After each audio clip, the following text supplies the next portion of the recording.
Hey, did you know that you have the power to reset your mindset?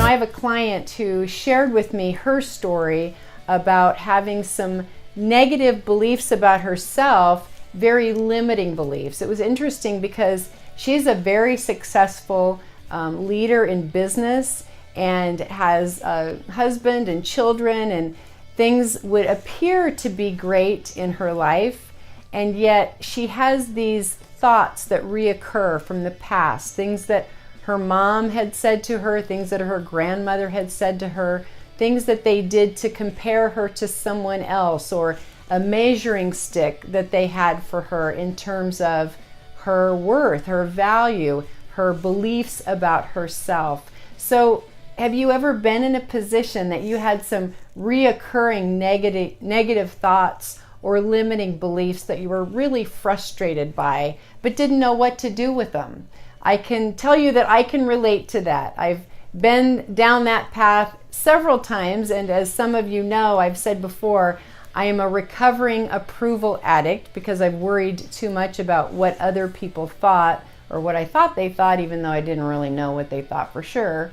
But it's amazing how we can get into a trap of having these negative, limiting beliefs, and we don't know what to do with them. So today I'm going to share an object lesson with you that has been really a blessing for me over the years. When you're thinking about things, and gosh, when you think about the fact that we have between 12 to 50 some thousand thoughts or images that come into our brain, into our thinking every single day, is it any surprise that we feel like we're getting stuck in mental quicksand at times?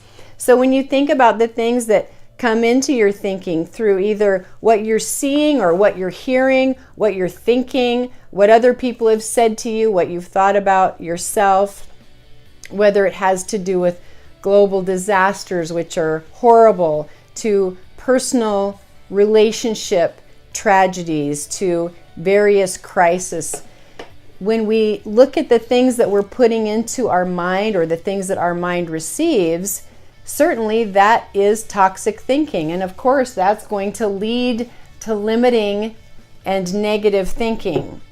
But what we do with that, how do we get rid of that if we have this? And everyone has that at times. We start flushing out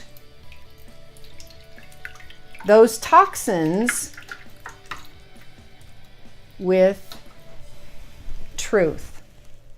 For example, what I told my client and what I want to share with you is when she shared with me things that her mom and her grandmother had said to her, I simply asked her, is what they said true? And she said, well, I don't know. I mean, I felt like it was true at the time. But I said, now for you to look at it though as an adult, a reasonable, intelligent adult, and ask yourself, is that true? And she said, well, no, it wasn't. And I don't know why they even said those kind of things to me. I would never say things like that to my children. And sometimes we put so much weight on what other broken people, we're all broken, what other broken people, hurting people say to us, as if somehow that's truth. And it's not. There's nothing true about it. It's coming out of their hurt. One of my favorite sayings you've maybe heard me say is, hurt people hurt people. So when we're thinking about what it is that we think about ourselves, is it limiting beliefs or is it empowering beliefs? Because if it's limiting beliefs, if it's negative, we get to flesh it out with truth and with positive forward thinking so that we can live a happier, healthier, more abundant life because we're dwelling on what is true. I hope that serves you, and I look forward to hearing your comments. If you're watching this anywhere except my blog, please come on over to joanendicott.com and leave a comment, like, and share, because we never know when somebody else needs a word of encouragement. Until next time, live and love courageously. God bless.